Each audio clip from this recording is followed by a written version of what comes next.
kaeling rumingkang di bumi alam namun kasasalam teh nafsu nu mata kaduhu badan anu katon Tuhan.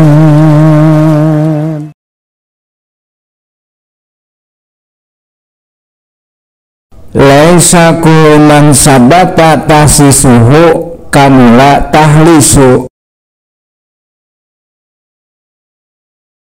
Dosa tiap jama anu muncul kahususanana sampurna kaikhlasanana. Artina dosa tiap jama anu menang kahususan anu dimaksud kahususan di dieu kal karomati dohir nyaeta saperti munculna karomah anu dohir.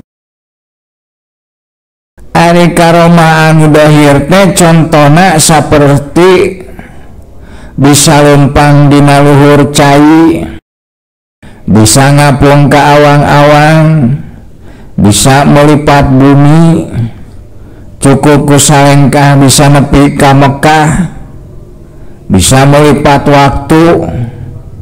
Melipat waktu itu contohnya dalam waktu 1 jam bisa 3 kali hatam Quran, atau bisa ngarubah batu jadi emas, bisa ngarubah daun jadi duit, bisa maca hati jeung pikiran batur, bisa ningali barang-barang anu goib, bisa ngubaran anu gering tanpa make obat jeung sajabana.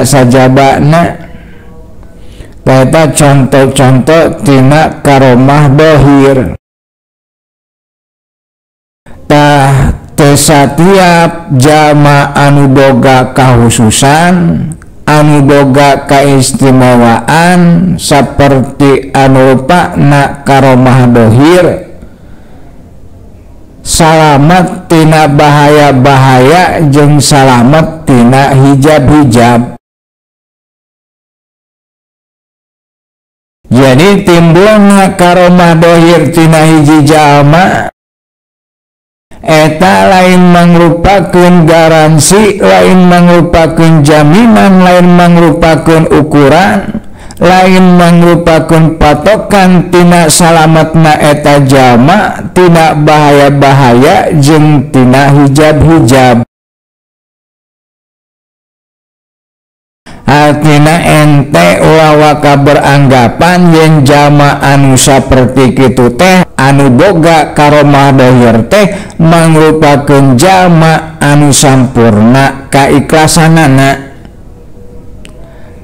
Cantang tu jang. Sabab munculna karomah dohir teh lain alamat tina sampurnana kaikhlasan hiji jalma. Hartina teu sakabeh jalma anu muncul karomahna sampurna kaikhlasanana jeung teu sakabeh anu sampurna kaikhlasanana muncul karomah dohirna. Sabab jalma anu muncul keramatna cantang tu salamet tina bahaya jeung cantang tu salamet tina hijab. Ari nu dimaksud bahaya di dieu contona saperti panyakit hate. Hartina jalma anu muncul keramatna cantang tu salamet tina ujub, cantang tu salamet tina takabur, cantang tu salamet tina ria, tina hasad, tina godob, tina sahwat jeung sajabana, jeung cantang tu salamet tina hijab.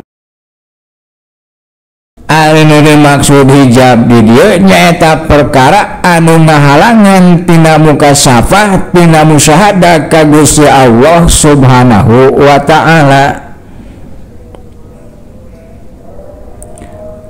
Bisa wae hiji jalma muncul keramatna tapi hatena kahijab.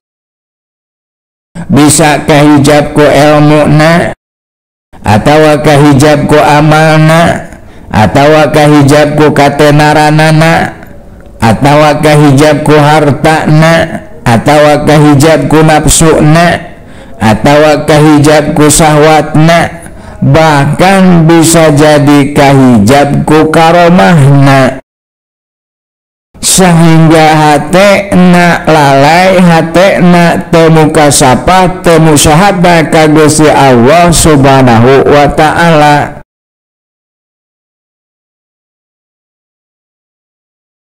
Lamun dina bab perjalanan spiritual, semakin ente naik, semakin ente luhur, maka bahaya-bahaya jeung hijab-hijab nate akan semakin lemas, akan semakin lembut dan semakin samar.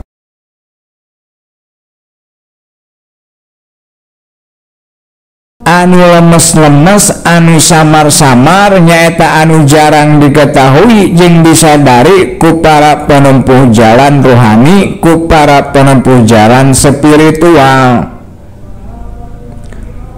Contona muraati hududi nafsi, nyaeta ngarawat kana perkara anu jadi bagian tina nafsu. Misalnya ente muncul karomahna, tapi dina hate ente aya kahayang, lamun maot hayang ka sorga, nyaeta hayang ngeukepan bidadari sorga. Tah hayang ngeukepan bidadari sorga teh eta teh mangrupakeun bagian tina nafsu. Jadi miara bagian tina nafsu teh kerjama anu rek usul ka Gusti Allah mah, keur akhiri Allah mah eta teh mangrupakeun panyakit. Contona deui saperti sukun ila asbab, nyaeta merasa nyaman, merasa tentram, merasa senang dengan sebab. Ai sebab teh contona duit eta sabab, kendaraan eta sabab, makanan minuman eta teh sabab. Artina lamun ente muncul karomahna tapi ente merasa tentram, merasa tenang, merasa senang dengan duit, dengan makanan minuman, dengan kendaraan, tegesna dengan makhluk, merasa senang, merasa tentram dengan sabab, tapi tidak merasa tentram, tidak merasa senang dengan musabibil asbab, nyaeta dengan Gusti Allah subhanahu wa ta'ala, maka eta ngandung harti ente telah terhijab oleh sabab tina musyahadah kepada musyabibil asbab. Jadi itu setiap jama anu muncul karomahna hatena salamet tina panyakit jeung bersih tina hijab. Tadi kalangan para salikin nyaeta jama-jama anu menempuh perjalanan rohani dengan berbagai macam riyadhah dan mujahadah, seringkali terjadi fenomena munculna karomah-karomah dohir ka jama-jama anu masih kene aya di awal perjalanan. Karek awrod saminggu geus muncul karomah, karek riyadhah 40 poe geus muncul karomah misalna, padahal can istiqomah. Lamun terjadi ka diri ente seperti kitu, nyaeta can istiqomah geus muncul karomah, mangka ente kudu waspada. Jangan sampai ente terlena oleh karomah yang pada akhirnya akan menyebabkan ente lalai ka Gusti Allah. mangka tingali ku ente aya naon dibalik eta karomah.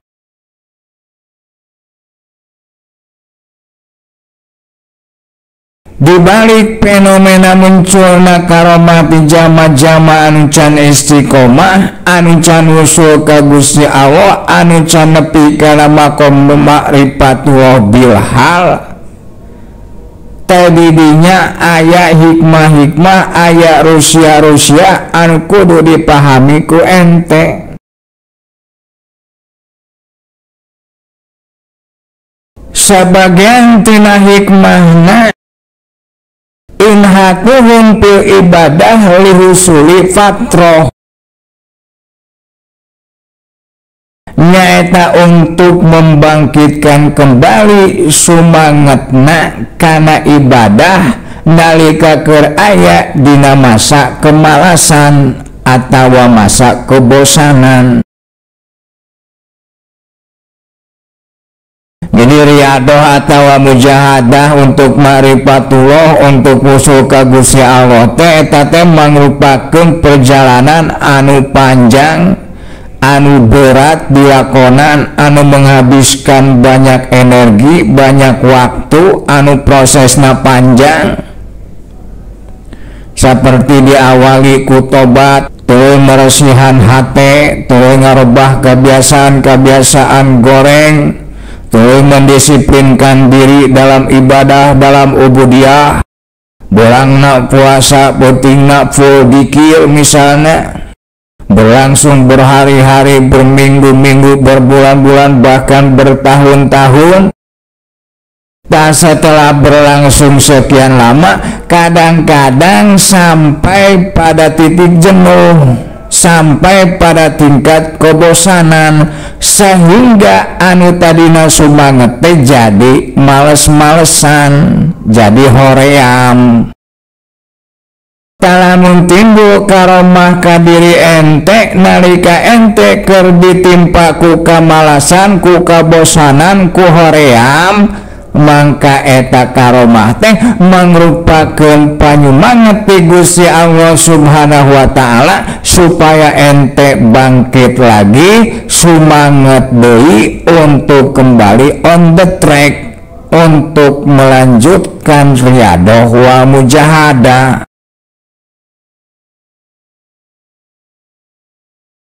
Sabagian deui hikmahna ihtibarulahu, nyaeta untuk menguji kaeta jalma. Misalnya ente telah berjalan sekian lama dengan mujahadah, dengan riadoh, diuji ku kesulitan hirup, tidak terpengaruh, diuji ku kehilangan, tidak terpengaruh, ente terus berjalan, terus berproses, diuji ku kemajuan usaha, tidak terpengaruh, digoda ku pamajikan batur, tidak tergoda. Misalnya ente terus berjalan terengrot-rengrot, terpegat-pegat, sehingga ente bisa nepi ke tengah-tengah perjalanan dengan mulus. Tuluy nalika keur aya di tengah-tengah perjalanan muncul karomah. Lamun saperti kitu mangka eta karomah teh mangrupakeun ujian, nyaeta untuk menguji ente apakah ente akan berhenti sampai di situ, sampai menang karomah, atau ente akan terus berlanjut sampai usul ka Gusti Allah. Lamun ente eureun nepi ka dinya, nepi ka menang karomah, mangka ente teh sabenerna mah telah gagal di tengah jalan, jang. Artina ente teh geus kahijab ku karomah tina perjalanan anu selanjutna. Jadi eta karomah teh jadi hijab ka ente, anu ngahijab ente sehingga ente teu usul ka Gusti Allah. Ta eta teh osok aya nu kitu, jang.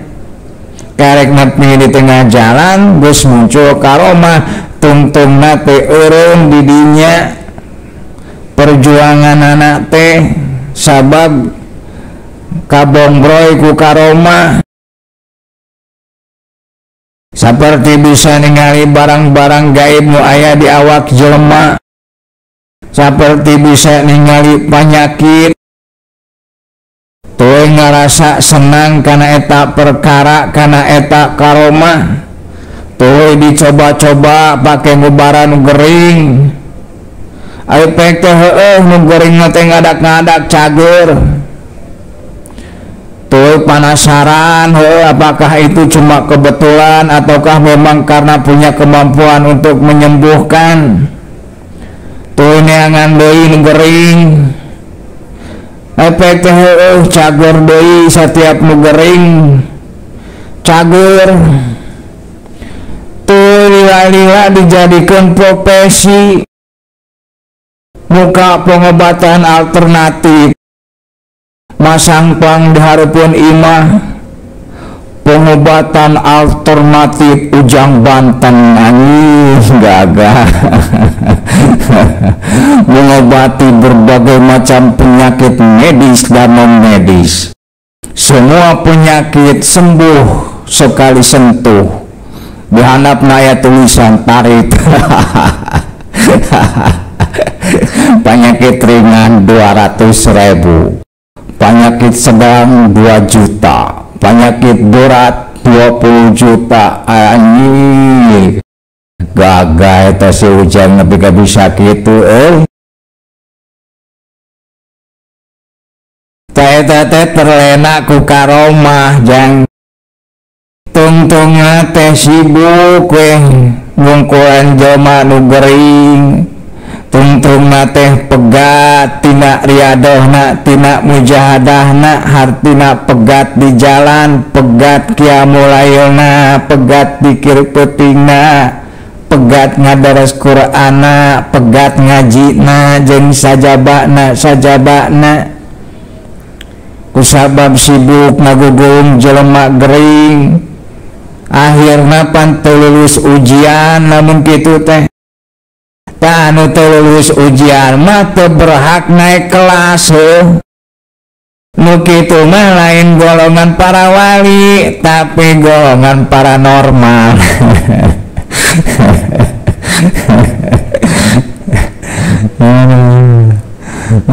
Tungtungna teh jadi paranormal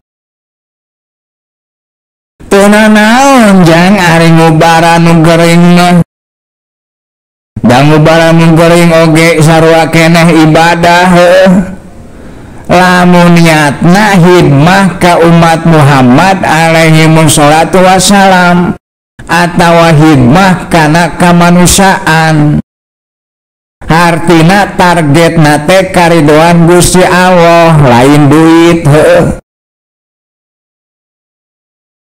sedangkan ari anu udaganana duit mah eueuh bakat jadi wali, eueuh bakat usul ka Gusti Allah.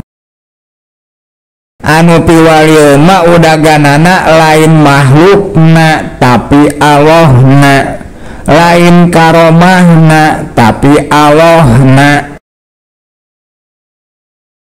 Eta inget-inget ku ente munculna karomah ulah megatkeun ente tina istiqomah